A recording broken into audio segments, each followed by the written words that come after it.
നമസ്കാരം. ഞാനീ പറയാൻ പോകുന്ന കാര്യങ്ങൾ ചിലർക്ക് ഭാരമായിട്ട് തോന്നിയേക്കാം. പക്ഷേ ഞാനത് ശ്രദ്ധിക്കുന്നില്ല. കാരണം എല്ലാവരെയും തൃപ്തിപ്പെടുത്തി നമുക്ക് ഒന്നും ചെയ്യാനും പ്രവർത്തിക്കാനൊന്നും കഴിയില്ലല്ലോ.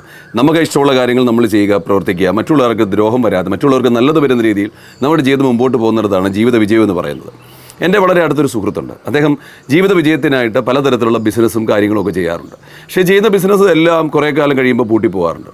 അപ്പോൾ ജീവിതത്തിൽ വളരെ നിരാശയോടെ ഈ കാര്യങ്ങളൊക്കെ ഒരു സൗഹൃദ സംഭാഷണത്തിൽ അദ്ദേഹം എന്നോട് പറഞ്ഞു, ഇതുപോലെ പത്മകുമാർ ഇതാണ് പ്രശ്നം, എനിക്കൊന്നും മുമ്പോട്ട് പോകാൻ പറ്റത്തില്ല, എവിടെയാണ് പിഴച്ചതെന്ന് പറയുന്നില്ല. പലതരത്തിലുള്ള കാര്യങ്ങളിലൂടെ അതിൻ്റെ പ്രോഗ്രസ് നോക്കിയിട്ടുണ്ട്, പല ശുഭലക്ഷണങ്ങളിലൂടെയാണ് തുടങ്ങിയിരിക്കുന്നത്. പക്ഷേ എനിക്കൊരിക്കലും വിജയിക്കാൻ പറ്റുന്നില്ല. എന്താണ് കാരണമെന്ന് ചോദിച്ചപ്പോൾ അദ്ദേഹത്തിൻ്റെ സംസാരത്തിൽ നിന്ന് മനസ്സിലായ എനിക്കൊരു കാര്യമുണ്ട്. അത് എൻ്റെ ജീവിതത്തിൽ സംഭവിച്ചാണ്, പലരുടെ ജീവിതത്തിൽ സംഭവിച്ചുകൊണ്ടിരിക്കുന്ന കാര്യമാണ്. ഇപ്പോൾ നമ്മളെപ്പോഴും നമ്മുടെ ഏതെങ്കിലും ഒരു കാര്യം ചെയ്യുമ്പോൾ തുടങ്ങുന്ന സമയത്ത് നമ്മുടെ കുറേ സെൻറ്റിമെൻ്റൽ അറ്റാച്ച്മെൻ്റ് ഉണ്ട്. നമുക്ക് ചില ആൾക്കാരുടെ ചില കാര്യങ്ങളോട്, ചില സാഹചര്യങ്ങളോടൊക്കെ വല്ലാത്തൊരു അറ്റാച്ച്മെൻറ്റ് തോന്നും.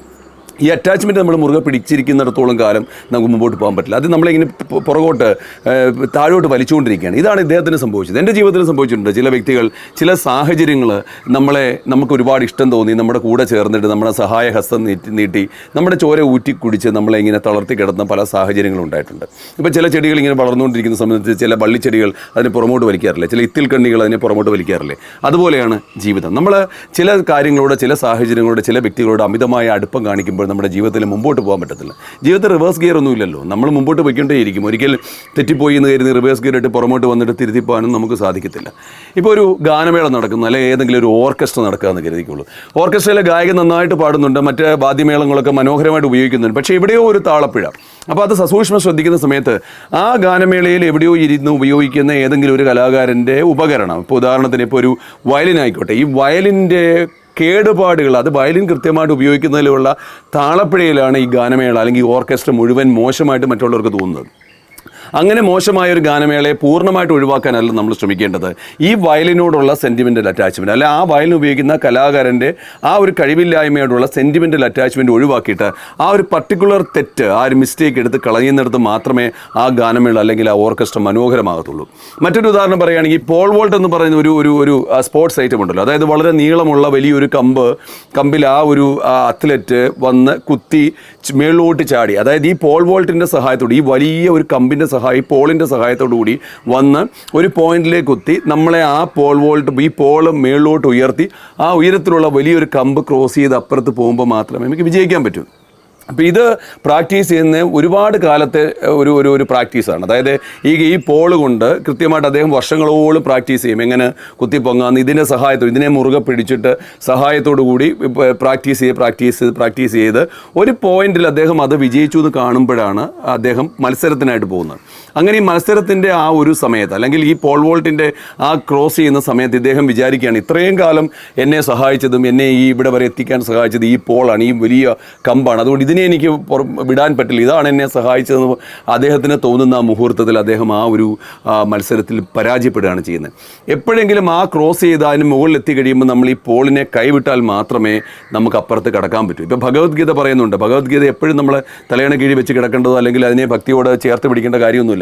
എന്നും നമ്മുടെ ഹൃദയത്തിനുള്ളിലേക്ക് വരുന്ന സമയത്ത് നമുക്ക് ആ പുസ്തകം ഉപേക്ഷിക്കാൻ പറ്റും. അത് പിന്നെ വെറും അക്ഷരങ്ങളും പേപ്പർ താളുകളും മാത്രമാണ്. അതിൻ്റെ കണ്ടൻറ്റ് നമ്മൾ ഉള്ളിലേക്ക് എടുത്തിട്ട് നമുക്ക് അതിനെ ഉപേക്ഷിക്കാം. അതുകൊണ്ട് നമ്മൾ ആവശ്യമില്ലാത്ത സംഘം വെച്ചുകൊണ്ടിരിക്കാൻ പാടില്ല, നമ്മൾ അറ്റാച്ച്മെൻ്റ് എടുത്ത് വെക്കാൻ പാടില്ല.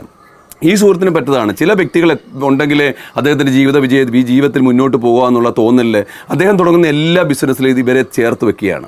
ആ ചേർത്ത് വെക്കുന്ന കൂട്ടത്തിൽ ഒരിക്കലും ചേരാത്ത ഒരാളാണ് കൂടെ ഉള്ളത്. ഈ ബിസിനസ് എന്താണെന്നറിയാതെ അല്ലെങ്കിൽ മറ്റൊരാളുടെ കീഴിൽ തണലിലൂടെ എങ്ങനെയെങ്കിലും രക്ഷപ്പെടാമെന്ന് കരുതുന്ന വ്യക്തികളാണ് ഇദ്ദേഹത്തിൻ്റെ കൂടെ ഉള്ളത്. അദ്ദേഹം ഇവരെ ചേർത്ത് പിടിച്ച് അവരെ എങ്ങനെ ഉപേക്ഷിക്കും, എനിക്ക് മുമ്പോട്ട് പോകണമെങ്കിൽ ഇവരില്ലാതെ പറ്റില്ല, അത് പറ്റില്ല, ഇത് പറ്റില്ല എന്നുള്ളൊരു ചിന്തയിലാണ് അദ്ദേഹത്തിൻ്റെ ബിസിനസ് എപ്പോഴും പരാജയപ്പെട്ടുകൊണ്ടിരിക്കുന്നത്. ഞാൻ അദ്ദേഹത്തോട് പറഞ്ഞു, ഇതിനകത്ത് സെൻറ്റിമെൻ്റ് അറ്റാച്ച്മെൻറ്റ് നോക്കിയിട്ട് കാര്യമില്ല. ജീവിതം നമ്മുടെ കയ്യിലാണ്. നിങ്ങൾക്ക് രണ്ട് ഓപ്ഷനാണുള്ളത്. ഒന്നുകിൽ നിങ്ങൾ ഈ പറയുന്ന എല്ലാവരെയും ചേർത്ത് പിടിച്ച് ജീവിതം ഒരു പരാജയമായിട്ട് തീർക്കുക, അല്ലെങ്കിൽ ജീവിത വിജയത്തിന് മുമ്പോട്ട് പോകണമെങ്കിൽ, അല്ലെങ്കിൽ ജീവിതത്തിൽ മറ്റുള്ളവർക്ക് പാഠമാകണമെങ്കിൽ, ഒരു മോഡലാകണമെങ്കിൽ നിങ്ങൾ പലതും വേണ്ടെന്ന് വെക്കേണ്ടി വരും. അങ്ങനെ അദ്ദേഹം ജീവിതത്തിൽ ബിസിനസ് ചെയ്തിട്ട് വലിയൊരു വിജയത്തിലേക്ക് പോയ ഒരു ചരിത്രം തന്നെയുണ്ട്. അപ്പോൾ ഇത് ഞാൻ എപ്പോഴും പറയുന്നത്, ജീവിതത്തിൽ പലപ്പോഴും പരാജയപ്പെടുന്നു എന്ന് പറയുന്നൊരു കാരണം നമ്മൾ തന്നെയാണ്. അത് മറ്റുള്ള കുറ്റം പറഞ്ഞ കാര്യമില്ല. നമുക്ക് ചില സെൻറ്റിമെൻ്റ് അറ്റാച്ച്മെൻറ്റ്, ചില കാര്യങ്ങളെ ചേർത്ത് വെച്ച് മുമ്പോട്ട് പോകുമ്പോഴാണ് ജീവിതം തികഞ്ഞ പരാജയമായിട്ട് പോകുന്നത്. ഇതെൻ്റെ ജീവിതത്തിൽ പലപ്പോഴും സംഭവിച്ചിട്ട് ഞാൻ എടുത്ത് മാറ്റിയതാണ്. പലർക്കും തോന്നുമായിരിക്കും കൂടെ നിൽക്കുന്നവരെ എങ്ങനെ ഒഴിവാക്കണം എന്നുള്ളത്. നമ്മളെ ഒഴിവാക്കുന്നത് നമ്മുടെ ജീവിതത്തിൽ ഒഴിവാക്കണമെന്നില്ല.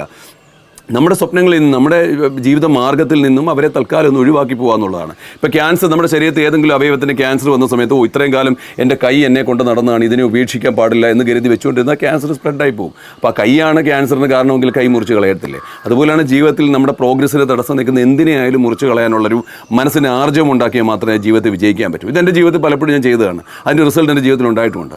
അപ്പം എല്ലാവർക്കും ഇത് പരീക്ഷിക്കാം. കാരണം ഒന്നും നമ്മൾ തിരിഞ്ഞു നോക്കുക, പരാജയപ്പെടുന്നിടത്ത് ഏത് കാരണമാണ്, ഒരു ഗാനമേളയിലെ ഏത് ഉപകരണമാണ് അതിന് തടസ്സം നിൽക്കുന്നതെന്ന് മനസ്സിലാക്കിയിട്ട് അതിനെ എടുത്ത് മാറ്റുക എന്നുള്ളത്, ആ കലാകാരനെ എടുത്ത് മാറ്റുക എന്നുള്ളതാണ് നമുക്ക് ചെയ്യാൻ പറ്റുന്നത്. നമ്മുടെ ജീവിതം ഒന്ന് ശ്രദ്ധിക്കുക, എവിടെയാണ് നമ്മുടെ ജീവിതത്തിൻ്റെ പരാജയം, എന്ത് കാരണമാണ്, എന്തിനോട് ചേർന്നിരിക്കുമ്പോഴാണ് നമ്മുടെ ജീവിതം കൂടുതൽ ഒട്ടിപ്പിടിച്ചിരിക്കുന്നത് എന്നുള്ള ഒരു സൂക്ഷ്മ പരിശോധനയും നമുക്ക് മനസ്സിലാകും എവിടെയാണ് നമ്മൾ പരാജയപ്പെട്ടുകൊണ്ടിരിക്കുന്നത്. ആ ഒരു പർട്ടിക്കുലർ പോയിന്റിനെ എടുത്ത് കളഞ്ഞാൽ ജീവിതം ഭയങ്കര രസകരമാകുന്നു.